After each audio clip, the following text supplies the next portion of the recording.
Isa, ang pariralang nalaglag na hulog ay nagpapakahulugan ng A. Magkahawig, B. Magkasalungat, C. Magkapares, D. Idioma.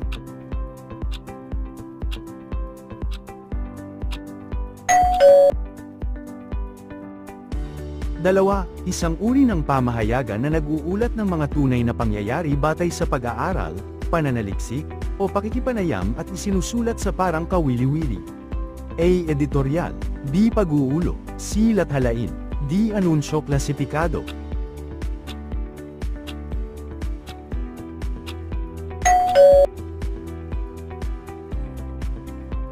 3. In Afghanistan, girls get limited and restricted access to education.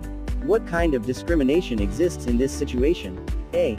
Racial discrimination. B. Political discrimination. C. Class discrimination. D. Gender discrimination.